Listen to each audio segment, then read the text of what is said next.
Right now, Gen Z is either entering the workforce or going into college or is in college, and they're coming out in the largest boom and growth and upswing that we have ever seen that is being generated by AI. I can totally understand, the stress that comes from that uncertainty, but I want to reassure you that there will always be opportunities to capitalize on and to leverage on, and you just need to stay open-minded. I now genuinely feel like my generation is one of the first generations that isn't gonna go out there and do something that they hate in order to get money. They will not work hard unless they care. Get ready for the next iteration of you on your path to becoming wealthy. On this show, you'll get the insider's view on wealth creation, the class none of us got taught in school, with my co-host, daughter, and beginning investor, Sophia Bosch.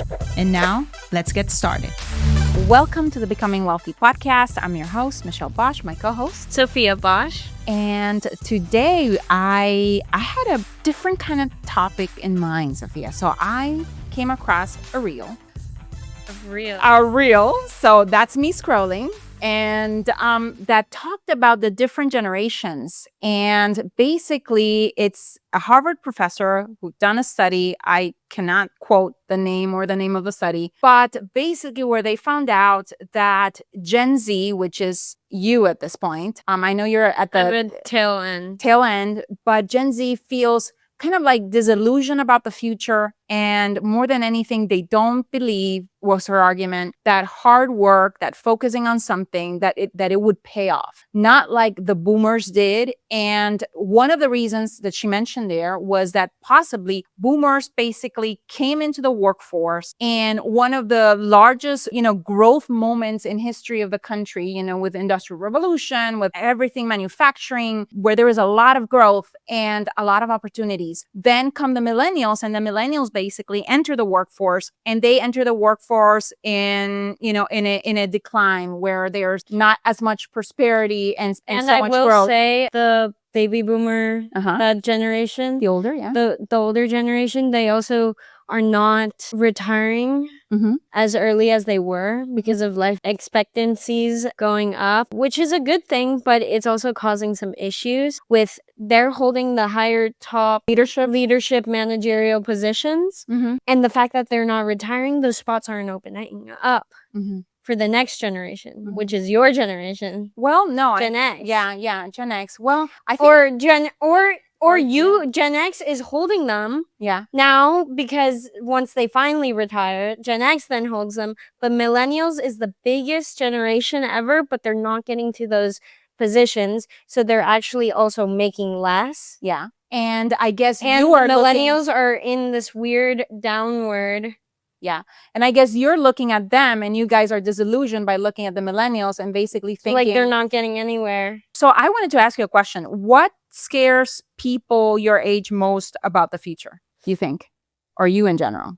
I feel like that's just a timeless question. And I feel like that every generation always has felt like that? Yeah. But so what does scare you right now? Uncertainty is probably always the answer to that. Yeah.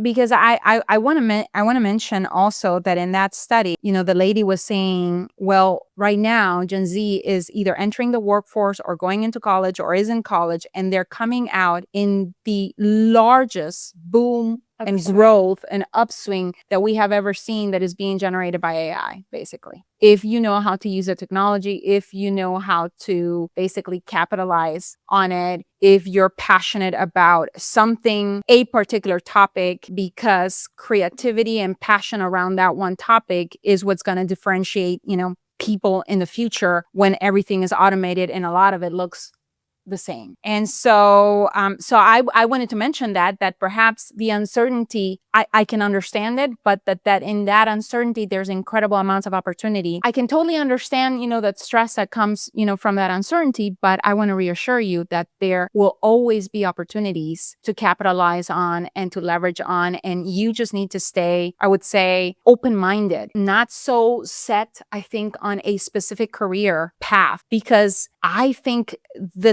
traditional career paths that we have seen right now up until this point, that those will be changing dramatically. You know, I saw a graph the other day that talked about, you know, the different industries or sectors that are going to be affected the most by AI and where the footprint is already making itself, you know, known or visible in terms of AI replacing those people. And so, but there were some that were like incredibly high, the replacement, you know, which was in business, in management, in finance, in healthcare. But there were some others such as, you know, construction, maintenance, repairs. That aren't going away. That are going away, exactly. That are not going away, and as quickly as the other ones. And exactly, because once the robots take over, those might be gone as well. So, but there's going to be a ton of opportunity. Yeah. So that's basically, you know, what I wanted to say. What about, do your friends want a traditional career path? Like a lot of them do. A lot of them see their there's parents. 79 kids or 80 kids. Let's talk percentages. What do you think is a percentage of kids that is basically knows right on what they're doing, and what kinds of professions are they looking into? Doctor. Okay, that's one. A lot of the time their parents are doctors and they see how their lifestyle is. They're like, might as well. Plus they're interested in the sciences. So they see that as the next step. A lot are going into some sort of finance, business, accounting, econ route. There's journalism route. There is the psychology, like human social sciences route, and that's really what or maybe like a lawyer route for a few. Are there any of them in robotics or interested in? Yeah, there are a few that sciences. Oh yeah, oh my god, engineering is huge. Forgot that. Engineering is so huge. Percentage wise in your class, what would you say, like about 50%? All I'd say, like the robotics people or that are into the physics type of people are not going the robotics route and like tech route. They're going the engineer route. Okay. I don't think any of them are going the tech route. Which is not... Or they might end up in the tech route, but I'm pretty sure all of them are set right now on the engineering route.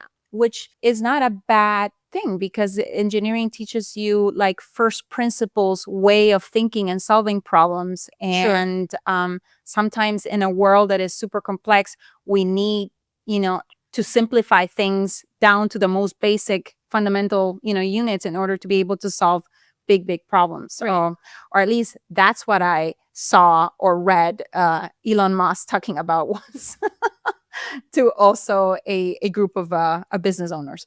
Now, another question. What do you think people in your generation think success looks like today? I feel like it's very skewed because of all of the social media that's being fed to us. It used to be that social media or that success is like making a lot of money. But I now genuinely feel like my generation is one of the first generations that isn't going to go out there and do something that they hate in order to get money. I think they will not work hard unless they care. And that is amazing. That is amazing to hear, Sophia, and refreshing, because that's basically the one point that the, you know, Harvard researcher was doing. We'll do nothing if we don't care about that, but we'll actually take a step forward in the right direction if we actually care about what we're doing. In my personal, what I've seen, in my opinion, from who I've talked to, but also the success, everyone's posting always their best on social media. So that can give you the illusion that people are also are very successful when they're not. Yeah. Or it gives you the illusion that the struggle is not part of what makes success. So people don't underestimate how much it actually takes once you do really love something and go for it. People underestimate that because no one's including that in any of their posts or... Yeah, I totally agree with you, and that's I think something to change, especially right now as we are immersed in social media, like looking at also like, you know, pictures and photos that are But we're the perfection, and but we're also the generation, therefore, that because everything is being sold online and we're so easily influenced online, you're like, oh, I see a new whatever gadget online, or I see a product that has been used by the celebrity, I need to buy it, and it's like instant. And with your credit card, you can't really tell how much you've spent. Yeah. You just press a few buttons and you're good. Yeah. Until the credit card Statement comes back, and then you have to pay it. Yes, which you have to do some adulting. Yeah. So bringing it back to like just the cultural change or differences. It's very. Yeah. What do you feel, or how much pressure do you feel that kids your age have in terms of having things figured out? Do you feel a lot of pressure because you see a lot of people on social media posting the nicest, most perfect, lifestyles? I feel like there is some pressure to get there, but I feel like it is easier than ever to get there, because you can leverage social media and all of those things to your benefit, but it's just a matter of, are you willing to do it? Yeah. And you're right. Actually, I think we're going to have an episode later on just that. Your dad was just at a conference, which is a futuristic conference, and they're basically talking in the intersection of robotics, AI, and cryptocurrencies or digital currencies. And that's one of the tendencies that is already, that we talked about just a few months ago, that there would be the first like centimillionaires and even billionaires from basically there being one single founder of a company, and then that person having pretty much a bunch of agents, AI agents, helping him build and consolidate that company, to that crazy levels of valuation.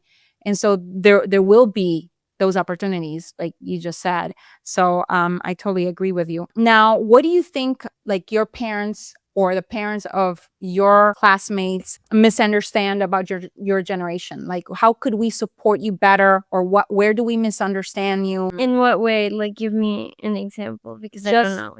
In general, for example, you just said you see something, a celebrity buying so-and-so, and then you're like, okay, I gotta have it. Or I feel like the parents are just as bad as the kids. Yeah? Yeah.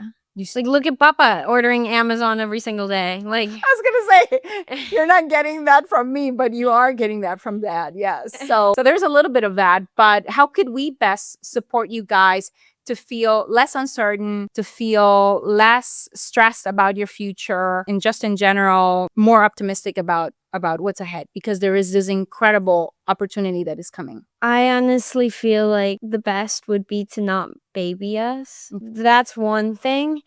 But like, in what cases do you feel like parents having such a tight leash or a safety net or something on their kids, like, you need to let them go and explore a little bit, do dangerous things, or not even, well, that too, but also when something doesn't go their way, they're like, oh, I'm so, like, they comfort them, whatever. But I'm like, sometimes I need someone to just say, suck it up, you got it, go back, try it again. Some tough love. People are getting a little bit too sensitive. Maybe. Not that that's sensitive, the parents or the kids. Both. They're treating. Oh, okay, I get you. Yeah. So the kids basically are becoming too sensitive and not as resilient. And hyper aware of, like, certain. They focus more on, like, the language and the whatever than the actual intention and what you're trying to do. It's gotten to a point of people getting offended over every little thing, feeling like they're the victim. And I think if the parents can try and change that narrative a little bit, I think that would set us up for success. A victimhood versus, or like, not make you guys or turn you guys into victims of situations, but rather people that can actually overcome those situations and take accountability. Sometimes. I love that. Well, thank you so much, Sophia. I've loved this conversation, especially because how you were talking about how success is being now redefined by your generation.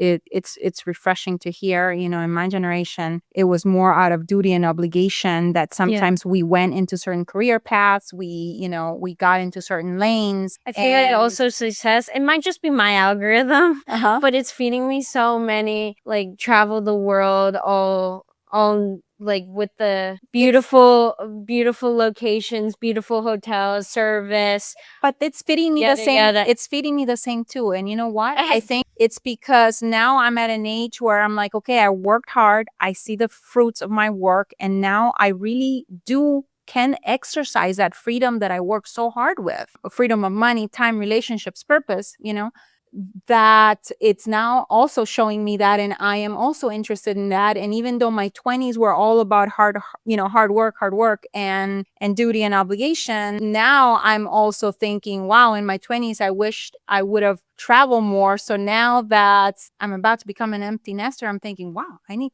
to do that. So my algorithm is also feeding me that too. Well, mine is generations are coming together. Mine is feeding me that to the point where I'm like, gap year. Yeah. And go travel, but obviously I'm not gonna do that, but it's just the same thing. Yeah. But you knew that you would have had the freedom to be able to do that, right? Have you ever felt like pressure from us, like underneath? I just maybe a little bit, but not like to the point where I feel restricted in any way. Because I remember you saying, no, I love the sound of class of 2030. Yeah, and that's the only reason. Wonderful. Well, I hope that today's episode, maybe you resonated with it because you're seeing similar, tendencies or dynamics between the generations in your home, if you have a teenager at home. And, I want to reassure you that I think for the teenagers that are listening, that there is amazing opportunities ahead, that there's an entire world out there of new things that are coming out, of new ways that, you're going to be able to express what you're passionate about, and really with tremendous ease is what I'm feeling. Much more ease, not that I don't value hard work, but with much more ease than we found in our generation to bring basically incredible ideas that help solve, some of humanity's biggest challenges and problems that we're going to have in the future, that you guys have everything at your fingertips right now to basically bring those to the marketplace and make an impact and feel like, a human that has purpose, has meaning, and that feels more than anything wealthy and successful, because it's not just about a bank account. It's not just about the recognition. It's not about posting the perfect photos online, but it's about feeling free, wealthy, successful, fulfilled in what we're doing. So thank you very much. And until the next one.